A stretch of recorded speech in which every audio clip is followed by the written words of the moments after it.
नमस्कार।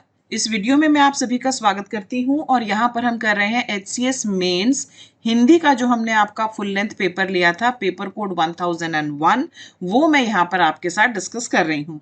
शुरुआत करते हैं और मैं आपको बताना चाहूँगी कि हमने आपके लिए जो है काफ़ी सारे कोर्सेज लॉन्च किए हैं एचसीएस मेंस के लिए। ओके, आप हमारी वेबसाइट पर जाइए baljeetdhaka.com पर और वहाँ पर आपको सभी कोर्सेज के डिटेल्स मिल जाएंगे। हमने 18 कोर्स जो है वो लॉन्च किए हैं एचसीएस मेंस के लिए। Total how many courses? 18 courses जो काफ़ी नॉमिनल फीस पर आपके लिए अवेलेबल हैं। हिंदी का, इंग्लिश का कोर्स जो काफ़ी सारे स्टूडेंट्स इन दो सब्जेक्ट्स को इग्नोर कर देते हैं, लेकिन ये वो दो सब्जेक्ट्स हैं जो आपको दूसरे स्टूडेंट्स पर अप टू 60 मार्क्स की बढ़त बनाने में आपकी मदद करेंगे। इसके अलावा आपका जीएस का कोर्स है, sociology optional, history optional, geography optional, public administration optional. तो आप वेबसाइट पर जाएं और वहां पर सभी कोर्सेज की डिटेल्स जो है वो आप वहां पर देख सकते हैं। आप टेस्ट सीरीज ज्वाइन करना चाहें तो टेस्ट सीरीज भी ज्वाइन कर सकते हैं। ये कोर्सेज आपके लिए हाईली बेनिफिशियल होंगे क्योंकि इसमें हम आपके पेपर्स आपको इवैल्यूएट करके भेजेंगे। जैसा आप स्क्रीन पर देख सकते हैं, यहाँ पर देखो हिंदी इंग्लिश जीएस की टेस्ट सीरीज है, हिंदी इंग्लिश जीएस का कोर्स विद टेस्ट सीरीज है। ओके, तो आपको जो सूट करे आप वो कोर्स जो है वो ज्वाइन करें। डिस्क्रिप्टिव राइटिंग, लिखना, राइटिंग बेहद इंपॉर्टेंट है। ये बहुत इंपॉर्टेंट रोल प्ले करेगी आपका एचसीएस मेंस क्वालिफाई करवाने के लिए। अगर आप नहीं लिख रहे हैं तो आप खुद जो है अपने लिए गड्ढा खोद रहे हैं। सिर्फ ज्ञान अर्जित करना नहीं है, उसको पेपर के ऊपर आप कैसा लिखते हैं, एग्जामिनर उसको कैसे देखेगा, कैसे परखेगा, ये सारी चीजें बेहद इंपॉर्टेंट हैं। तो चलो ये पेपर मैं आपके साथ डिस्कस कर लेती हूँ। यहाँ पर आज मैं आपके साथ जो पेपर डिस्कस करने वाली हूँ, जैसा कि मैंने बताया कि मैं हिंदी का फुल लेंथ पेपर डिस्कस करूंगी और पेपर कोड जो है हमारा वो है 1001। तो जो पेपर आपको दिया गया था, पेपर कोड 1001, उसका जो पहला क्वेश्चन था वो था हिंदी में अनुवाद कीजिए। ओके, हिंदी में अनुवाद कीजिए, ये था 15 मार्क्स का ये क्वेश्चन था। और देखो आपको क्या दिया गया था, देखो। ओके, इस तरह की चीजें हमने नहीं की होती हैं तो ये बहुत इंपॉर्टेंट है, आप इनको प्रैक्टिस करें। The media has played an important role in demonetisation. Some media people were in favor of note ban or demonetization, while some were against note ban or demonetization. In some reports, people were seen having fun, standing in lines, while some people were also seen committing suicide due to note ban. According to some reports, about 100 people lost their lives standing in queues. It was also told in the media that people do not face any problem when people line up to buy tickets to watch movies, when they have to wait for hours to fill cylinders from 4 a.m. in the morning. But the harmful effects of demonetization were exaggerated by the people. आगे यहाँ पर क्या दिया हुआ है, ध्यान से देखो। Many media people helped the public to deal with the problems caused by note ban or demonetization. And some media people were also working to incite people against note ban or demonetization. The media is said to be the fourth pillar for the success of any country. So the media should understand its responsibility and never mislead the public. Rather, the media should keep the news in front of the public with complete honesty without adding any spices. ये आपको दिया गया था। अब ये जो है आपको ये ट्रांसलेट करना था। अब ट्रांसलेशन में जो है देखिए, यहाँ पर ट्रांसलेशन जो है, यहाँ पर मैं इसका एक पार्ट लूंगी और उसके बाद आपको बताऊंगी हिंदी में इसका क्या करना था। बहुत सारे स्टूडेंट्स जो हैं वो जो दिया गया है उससे बिल्कुल ही डिफरेंट मीनिंग का ट्रांसलेशन कर रहे हैं। You have to be as close as possible, जितना संभव हो सके उतना ही आपको क्लोजली जो है ट्रांसलेशन करना है। ठीक है, ध्यान रखेंगे आप। तो यहां पर the media has played an important role in demonetisation. विमुद्रीकरण में मीडिया की अहम भूमिका रही है। बहुत सारे स्टूडेंट्स जो हैं उनको ये वर्ड नहीं याद आया, विमुद्रीकरण याद नहीं आया या पता नहीं आता ही नहीं था, एन मौके पर आपके दिमाग से निकल गया, क्या हुआ? ओके, आगे था some media people were in favour of note ban और डिमोनेटाइजेशन. ओके, मीडिया के कुछ लोग नोटबंदी या विमुद्रीकरण के पक्ष में थे, while some were against note ban और डिमोनेटाइजेशन, जबकि कुछ नोटबंदी या विमुद्रीकरण के खिलाफ थे. In some reports, people were seen having fun standing in lines. कुछ रिपोर्ट्स में लोग लाइन में खड़े होकर मस्ती करते दिखे, while some people were also seen committing suicide due to note ban. Okay, तो कुछ लोग नोटबंदी के चलते आत्महत्या करते भी नजर आए. According to some reports, about 100 people lost their lives standing in queues. Media में यह भी बताया गया, according to some reports, media में यह भी बताया गया, या फिर कुछ रिपोर्ट्स के अनुसार होता तो बेटर होता, जब ये तो हमने ये थोड़ा आगे आ गए हम क्या, मीडिया में यह भी बताया गया कि जब लोग मूवी देखने के लिए टिकट खरीदने के लिए लाइन में लगते हैं, जब लोगों को सुबह 4 बजे से सिलेंडर भरने के लिए घंटों इंतजार करना पड़ता है, तो उन्हें किसी तरह की परेशानी का सामना नहीं करना पड़ता. It was also told in the media that people do not face any problem when people line up to buy tickets to watch movies when they have to wait for hours to fill cylinders from 4 in the morning. But the harmful effects of demonetization were exaggerated by the people. लेकिन विमुद्रीकरण के हानिकारक प्रभावों को लोगों ने बढ़ा चढ़ाकर बताया. आगे देखो, many media people helped the public to deal with the problems caused by note ban or demonetization, and some media people were also working to incite people against note ban or demonetization. नोटबंदी या विमुद्रीकरण के कारण होने वाली समस्याओं से निपटने के लिए कई मीडिया वालों ने जनता की मदद की, और कुछ मीडिया के लोग नोटबंदी या विमुद्रीकरण के खिलाफ लोगों को भड़काने का काम भी कर रहे थे. आगे देखते हैं. The media is said to be the fourth pillar for the success of any country. Media को किसी भी देश की सफलता का चौथा स्तंभ कहा गया है. ये ही वर्ड यूज होता है. आप में से काफी लोगों ने ना स्तंभ की जगह खंबा इस्तेमाल किया है. नहीं, ओके. आगे देखो. So the media should understand its responsibility and never mislead the public. इसलिए मीडिया को अपनी जिम्मेदारी समझनी चाहिए और जनता को कभी गुमराह नहीं करना चाहिए. Rather the media should keep the news in front of the public with complete honesty without adding any spices. बल्कि मीडिया को बिना किसी मिलावट, पूरी ईमानदारी के साथ खबरों को जनता के सामने रखना चाहिए, या फिर बिना मिर्च मसाला लगाए जनता के सामने जो है खबरों को रखना चाहिए. ओके, तो ये यहाँ पर आपको दिया गया था, ये आपको करना था, ये दिया गया था. इसमें काफी सारे स्टूडेंट्स जो हैं, उन अधिकतर स्टूडेंट्स के जो है 5 या 6 नंबर आए, लेकिन काफी सारे ऐसे स्टूडेंट्स थे जिनके 7 मार्क्स भी आए हैं इस फर्स्ट क्वेश्चन में. ओके, तो जैसे जैसे आप प्रैक्टिस करेंगे ट्रांसलेशन में जो है आपका स्कोर धीरे धीरे बढ़ता जाएगा. मैं आपके साथ यहाँ पर एक स्टूडेंट जिन्होंने ट्रांसलेट किया उनका शेयर कर रही हूँ. देखो ये क्या लिखती है, इनका पेपर आप देख लीजिए. इन्होंने काफी अच्छा लिखा है. इनफैक्ट ये one of the few students हैं, करीबन 7-8 स्टूडेंट्स ऐसे थे. अब हम बिल्कुल स्ट्रिक्ट इवैल्यूएशन पर आ गए हैं. स्पेलिंग गलत मतलब गलत, बिल्कुल परफेक्ट हमें आपसे चाहिए. आप वर्ड लिमिट नहीं एक्सीड करेंगे और वो सारी चीजें. तो करीबन 7 से 8 ऐसे स्टूडेंट्स थे जिनको हमने 70+ मार्क्स दिए हैं, और ये उन्हीं में से थे. आप प्रैक्टिस कीजिए. इंग्लिश और हिंदी ही जो है आपको बहुत अच्छी बढ़त बनाने में मदद करेंगे. देखो अब स्टूडेंट ने क्या लिखा है. विमुद्रीकरण में मीडिया ने एक महत्वपूर्ण भूमिका निभाई है. कुछ मीडिया के लोग नोटबंदी या विमुद्रीकरण के पक्ष में थे, तो कुछ नोटबंदी या विमुद्रीकरण के विपक्ष में. कुछ खबरों में लोगों को मजे लेते हुए लाइनों में खड़ा दिखाया, जबकि कुछ में लोग नोटबंदी की वजह से आत्महत्या करते दिखे. खबरों के अनुसार लगभग 100 लोगों ने लाइनों, फिर इन्होंने ऐसे लाइन बनाकर लिखा, पंक्तियों में खड़े होकर जान गंवाई. गंवाई की स्पेलिंग ठीक नहीं थी. यह भी मीडिया में बताया गया कि जब लोग मूवी देखने के लिए टिकटों को खरीदने की लाइन में लगते हैं, तो उन्हें कोई समस्या का सामना नहीं करना पड़ता. ये कोई समस्या का सामना नहीं करना पड़ता इस तरह से दिया नहीं था, इन्होंने अपनी तरफ से किया. तभी एग्जामिनर ने लिखा try to translate as closely as possible.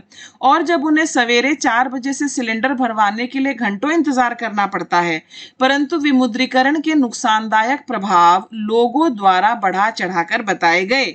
कई मीडिया के लोगों ने विमुद्रीकरण से हुई समस्याओं से निपटने में लोगों की मदद की, और कुछ मीडिया के लोग विमुद्रीकरण या नोटबंदी के खिलाफ लोगों को भड़काने का काम भी कर रहे थे. ओके, तो इस तरह से इन्होंने किया और काफी अच्छा है इन्होंने जो किया हुआ है. ये था इनका फर्स्ट क्वेश्चन जो मैं आपके साथ शेयर करना चाहती हूं. आगे देखो इन्होंने क्या लिखा है. मीडिया को किसी देश का मीडिया को किसी देश की सफलता का चौथा खंबा इन्होंने लिखा है, ओके, कहा गया है। चौथा स्तंभ राइट वर्ड है, वही मैंने बताया बहुत लोगों ने खंबा खंबा लिखा है, लेकिन उसके चौथा स्तंभ होना चाहिए। इसलिए मीडिया को अपनी जिम्मेदारी समझनी चाहिए तथा लोगों को कभी भी गुमराह नहीं करना चाहिए, अन्यथा मीडिया को बिना किसी मिर्च मसाले के पूरी ईमानदारी के साथ जनता के समक्ष खबरों को रखना चाहिए। इस तरह से इन्होंने लिखा है, काफी अच्छा लिखा है। देखो जिस तरह से मैंने आपको दिखाया, साफ सुथरी हैंडराइटिंग में, ओके, बिल्कुल क्लियरली इन्होंने लिखा। एग्जामिनर ने बिल्कुल फटाफट इनका पेपर जो है पूरी आसानी के साथ चेक किया होगा, ओके। इन्होंने इसी तरह से आपको भी लिखना है। अभी हम जैसे मैंने बताया स्ट्रिक्ट इवैल्यूएशन कर रहे हैं, तो बहुत हाई मार्क्स हम नहीं दे रहे हैं बच्चों को, ठीक है। तो इन्होंने जो है ये काफी अच्छा लिखा हुआ है, जैसा कि आप देख सकते हैं। अब मैं आपके साथ एक और स्टूडेंट का यहाँ पर पेपर शेयर करना चाहूंगी, उससे भी आप देखेंगे कि किस तरह से और स्टूडेंट लिख रहे हैं। विमुद्रीकरण की मीडिया में महत्वपूर्ण भूमिका निभाई है। कुछ मीडिया में काम करने वाले लोग नोटबंदी या विमुद्रीकरण के पक्ष में थे, जबकि कुछ इसका विरोध कर रहे थे। कुछ रिपोर्टों के अनुसार कुछ लोग पंक्तियों में खड़े होकर मजे ले रहे थे, तो कुछ ने नोटबंदी के कारण आत्महत्या कर ली।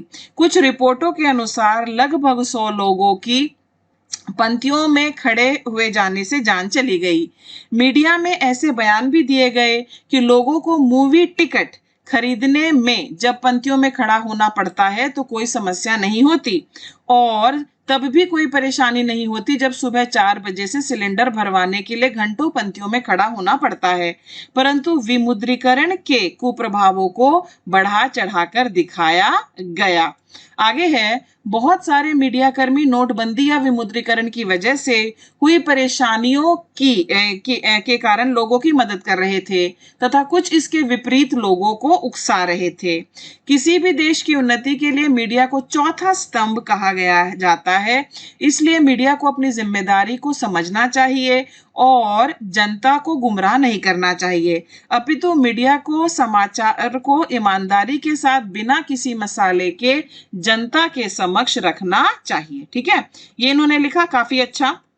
जैसा कि आप देख रहे हैं, इनको भी 10.5 नंबर मिले हैं। 10-11 जो थे इस क्वेश्चन में वो हमने हाईएस्ट दिए, इससे ज्यादा मार्क्स जो है हमने स्टूडेंट्स को नहीं दिए। ओके, तो आपको exactly as closely as possible जो है उसको ट्रांसलेट करने की कोशिश करनी है, जितना क्लोजली हो सके। कुछ एक टिपिकल से वर्ड्स होते हैं जो इस्तेमाल होते हैं, वो भी आपको आने चाहिए कि यस ये वाला वर्ड है, इस तरह से यूज होता है। ओके, उसके बाद जो है कोई भी आपके जो मार्क्स हैं डेफिनेटली वो अच्छे आएंगे। तो जितना ज्यादा प्रैक्टिस करोगे उतना ही ज्यादा आपके लिए अच्छा होगा। चलो अब मैं आपको ले आती हूँ अगले क्वेश्चन पर। फर्स्ट क्वेश्चन तो हमारा ये ट्रांसलेशन वाला था। अगला जो प्रश्न आपको दिया गया था वो था लेटर राइटिंग से संबंधित। लेटर राइटिंग में आपको क्या दिया गया, ध्यान से देखो। आप अनुज गुप्ता हैं और सेक्टर 4 मकान नंबर 201 रेवाड़ी में रहते हैं। आपके क्षेत्र में सड़कों की हालत बहुत खराब है। इस बारे में अपने क्षेत्र के विधायक को आपको शिकायती पत्र लिखने के लिए कहा गया था। चॉइस दी गई थी, बहुत सारे स्टूडेंट्स ने देखा ही नहीं कि अथवा भी, उन्होंने दोनों ही लिख डाले। बड़ी फुर्सत है जी आपके पास, और उसके बावजूद देखो उनका पेपर कंप्लीट हुआ क्योंकि आधे मन से कचरा सा पेपर ही तो सबमिट करना था।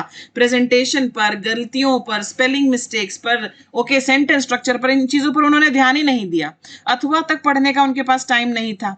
दूसरा था, आपके क्षेत्र में छोटे बच्चों के अपहरण की घटनाओं में बढ़ोतरी हुई है। इस बारे में प्रमुख पुलिस विभाग सिरसा को एक पत्र लिखिए।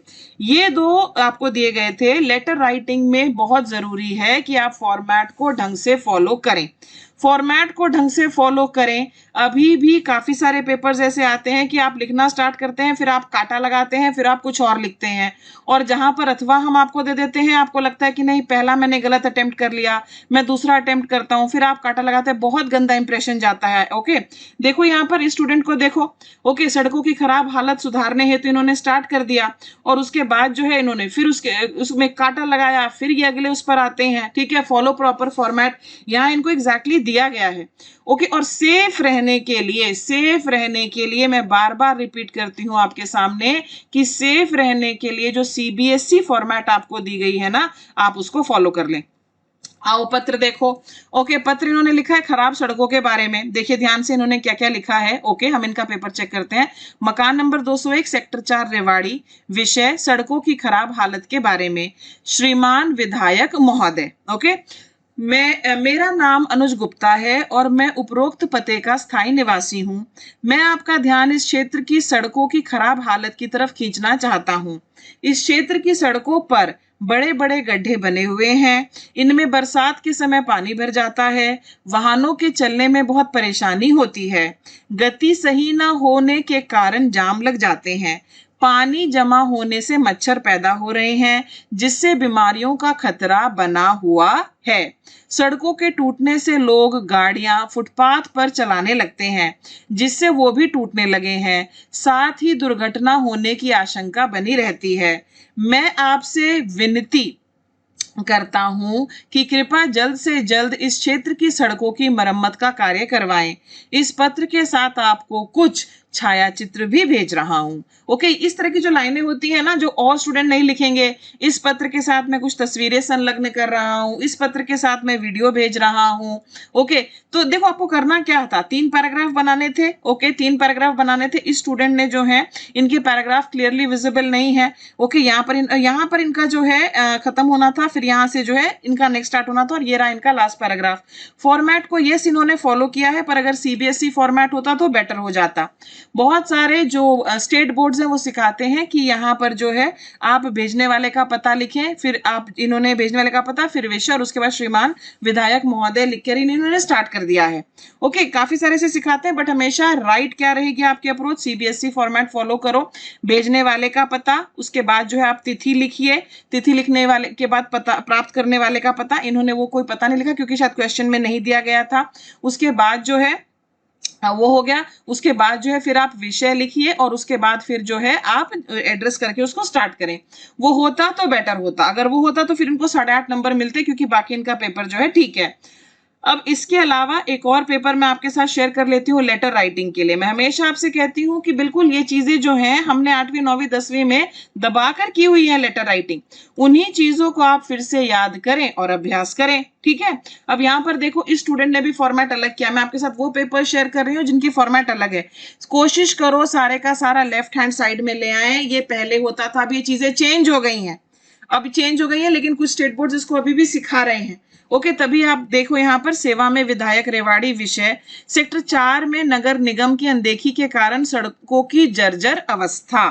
आगे है, स्वच्छता, सुंदरता व दुरुस्त प्रशासन की दृष्टि से रेवाड़ी शहर की एक गौरवशाली परंपरा रही है, लेकिन विगत कुछ समय से रेवाड़ी शहर व खास करके सेक्टर 4 में सड़कों की जो हालत है उसने सभी के मन में चिंता पैदा कर दी है। मैंने सभी सेक्टर वासियों की तरफ से नगर निगम को पहले भी इस बारे में सूचित किया था। अभी हाल ही में दैनिक जागरण अखबार के 22वें और 24 सितंबर 2021 के अंकों में भी सड़कों की खराब हालत के कारण हुई दुर्घटनाओं के बारे में छपा है। ये जो चीजें हैं इन्होंने इनके पेपर की क्वालिटी को काफी ऊपर किया। ये चीजें और लोगों ने नहीं लिखी है कि हाल ही में दैनिक जागरण अखबार के 22 और 24 तारीख को जो अंक छपे थे उनमें भी सड़कों के बारे में जिक्र किया गया है। आप पिछले 3 साल से इस क्षेत्र के विधायक हैं, निश्चित ही आप भी समस्या से अवगत होंगे, लेकिन अभी तक आपकी तरफ से इस बारे में कोई ठोस कदम नहीं लिया गया है। सभी सेक्टर वासी इस जगह से बहुत परेशान हैं व नाराज भी, क्योंकि सड़कों के टूटने के कारण व बारिश का मौसम होने के कारण सभी सड़कें तालाब की भांति प्रतीत हैं। वह हर दिन नई दुर्घटना होती है, जिससे कि जाने की भी आशंका रहती है। सभी सेक्टर वासियों की तरफ से आपसे विनती करता हूं कि जल्द से जल्द हमें इस समस्या से निजात दिलाएं व अपना कर्तव्य निभाएं। मैं आशा करता हूं कि आप इस ओर ध्यान देंगे व हमें जन आंदोलन करने का मौका नहीं देंगे। और उसके बाद जो है एग्जामिनर ने लिखा है, लेटर बहुत ज्यादा लंबा है, एक तो ये है। इन सारी चीजों को भी आप इस तरफ लेकर आए। संलग्न समाचार पत्र के प्रकाशित खबरों की प्रतियां, प्रतिलिपि और वो सारा चीजें जो है इन्होंने किया है। कंटेंट वाइज बहुत अच्छा, क्योंकि लेकिन फॉर्मेट जो इनकी बहुत अच्छी नहीं थी। ये जो बीच का पोर्शन था ना, बॉडी ऑफ द लेटर जो था वो अच्छा था, वो अच्छा था। तो हर एक पेपर से आप जो सीख सकते हैं वो मैं आपको यहाँ पर दिखा रही हूँ। ये लीजिए 2 पेपर आपके साथ शेयर हुए। अब मैं आपको थर्ड क्वेश्चन पर ले आती हूँ। फर्स्ट क्वेश्चन मैंने दिखाया जो ट्रांसलेशन था, सेकंड लेटर राइटिंग का था। अब हम आ जाते हैं तीसरे पर। तीसरे में आपको क्या दिया गया था, ध्यान से देखो। जो तीसरा था उसमें आपको दिया गया था निम्नलिखित अवतरण का सार 1/3 शब्दों में लिखिए। ओके, प्रेसी राइटिंग सारांश, ये 1/3 में आपको लिखना था। ठीक है, ध्यान से देखो। और इसमें टोटल जो है हमने यूज किए थे 266 वर्ड्स। ओके, 266, तो करीबन आप कह सकते हैं 80 से 90। ओके, 80 से 90 शब्दों के बीच में जो है इसका सार आ जाना चाहिए था। चलिए अब इसको पढ़ते हैं। बांस, ओके, यहां पर दिया गया है आपको बांस, जो घास प्रजाति का एक सदस्य है, देश में ग्रामीण जीवन एवं संस्कृति का मुख्य आधार है। इसके बहुमुखी उपयोग जैसे कि निर्माण, ईंधन की लकड़ी, कागज, हस्तशिल्प, भोजन एवं चारा और यहाँ तक कि औषधीय अनुप्रयोग के कारण इसे हरित सोना कहा जाता है। इसका उपयोग पारंपरिक लकड़ी के एक विकल्प के रूप में किया जाता है और इसे गरीबों की लकड़ी भी कहा जाता है। बांस सामान्यतः उष्णकटिबंधीय क्षेत्रों में पाया जाता है। चीन और भारत में विश्व का 50% से अधिक बांस उत्पन्न होता है। यह तीव्रता से विकसित होने वाली प्रजाति है, जो कि विस्तृत विविधता वाली जलवायु तथा विभिन्न मृदाओं में भी विकसित हो जाती है। भारत वन स्थिति रिपोर्ट 2017 के अनुसार भारत में कुल 15.69 मिलियन हेक्टेयर बांस क्षेत्र है, जो कि विगत वर्ष के आंकड़ों में वृद्धि दर्शाता है। देखो, इसमें हम क्या बात कर रहे हैं, बांस के बारे में बात कर रहे हैं, उसके क्या यूजेस हो सकते हैं, और ओवरऑल जो है हम इस ओर चलेंगे कि किस तरह से हमें बांस को और पॉपुलराइज करना चाहिए। जम्मू प्रदेश, मध्य प्रदेश के पश्चात अरुणाचल प्रदेश में बांस की कृषि सर्वाधिक कृषि क्षेत्र पर की जाती है। बांस जम्मू कश्मीर को छोड़कर लगभग पूरे देश में पाया जाता है। पूर्वी और पूर्वोत्तर भारत में बांस 50% से अधिक क्षेत्र पर आच्छादित है। बांस के वाणिज्यिक दोहन के द्वारा ग्रामीण क्षेत्रों, विशेष रूप से पूर्वोत्तर भारत में लाभकारी रोजगार और आय का सृजन किया जाता है। सरकारी सहायता महत्वपूर्ण है क्योंकि उस उद्योग में वृहत रोजगार क्षमता व्याप्त है। अतः इस संदर्भ में सरकार द्वारा कदम उठाए जाने चाहिए। सरकार को सभी विभागों द्वारा बांस के फर्नीचर की 10% खरीद को अनिवार्य बनाया जाना चाहिए। वियतनाम और चीन से अगरबत्ती के आयात पर रोक लगना चाहिए। इसकी पर्यावरण अनुकूल प्रकृति के बारे में जागरूकता उत्पन्न करना भी सरकार की ही जिम्मेदारी है। तो ये था इनका जो पेपर में आपको दिया गया था। पेपर में आपको दिया गया था बांस के बारे में, फिर कैसे उसको और पॉपुलराइज कराना चाहिए, सारी चीजें जो इसमें दी गई थी। अब इसका क्या होना चाहिए था ये देखिए। ओके, ये था आपको जो दिया गया था पूरे का पूरा, और इसका हमें सारांश बनाना था 1/3 ऑफ द लेंथ में। ओ, यहाँ पर जो है हमारा टाइटल मिसिंग है, तो मैं टाइटल आपके लिए लिख देती हूँ। टाइटल में हम लिख सकते हैं हरित सोना। ठीक है, इसी के बारे में तो था, हरित सोना और इससे लाभ। ओके, और लाभ या और रोजगार के अवसर, जो आपको ठीक लगे। ओके, अब देखते हैं। एक तो कितने शब्दों में है ये, 1 2 3 4 5 6 7 8 9 10 11 12 13 14, एक लाइन में 14 शब्द अप्रोक्सीमेटली। 1 2 3 4 5 6 7 8, ओके, इंटू 8, और लास्ट वाली लाइन तो हमारी पूरी है ही नहीं, तो ये भी जो है हमारा 14 इंटू 8 जो होता है। ओके, 8 4 से 32 का 2, कैरी द 3, 8 1 8 9 10 11, और लास्ट वाली हमारी पूरी नहीं है, तो ये अप्रोक्सीमेटली जो है हमारा ये 100 वर्ड्स के आसपास होगा। ओके, 100 वर्ड्स के आसपास हुआ, क्योंकि बाकी सारियों में कम भी हैं। पढ़ते हैं अब इसको। बांस को अपने बहुमुखी उपयोग के लिए हरित सोना माना जाता है। व्यवसायिक रूप से बांस के दोहन के द्वारा भारत में ग्रामीण रोजगार और आय को बढ़ाया जा सकता है। बांस से क्या क्या फायदे हो सकते हैं, वही था पूरा का पूरा हमारा जो हमें दिया गया था पैराग्राफ, और उसके जो इंपॉर्टेंट पॉइंट्स है वो निकाल कर आपको अपने शब्दों में जो है सारांश बनाना होता है। लेकिन इसके लिए सरकार की भागीदारी आवश्यक है। ये ब्लेंडिंग लाइंस बहुत इंपॉर्टेंट होते हैं, आपकी प्रेसी में फ्लो होना बहुत जरूरी है। तीव्रता से विकसित होने वाली घास की यह प्रजाति विशेष रूप से पूर्वोत्तर भारत के ग्रामीण जीवन का मुख्य आधार है। भारत वन स्थिति रिपोर्ट 2017 के अनुसार भारत में कुल इतने मिलियन हेक्टेयर बांस क्षेत्र है। सरकार को इसकी पर्यावरण अनुकूल प्रकृति और इसके विभिन्न उपयोगों के बारे में जागरूकता उत्पन्न करनी चाहिए। ये आपको दिया गया था और वेल डन। ठीक है, काफी सारे स्टूडेंट्स ने जो है हमें लिखकर भेजा। काफी सारे ऐसे भी थे जिनका अच्छा नहीं था, उनको हमने पूरा फीडबैक दिया कि वो किस तरह से जो है इसके ऊपर जो उन्होंने लिखकर भेजा है उसको सुधार सकते हैं। ठीक है, तो अब मैं यहाँ पर आपको एक स्टूडेंट का पेपर शेयर कर रही हूँ और देखो इन्होंने क्या लिखा है। ये है, देखो इन्होंने शीर्षक लिखकर अच्छे से अलग से लिखा।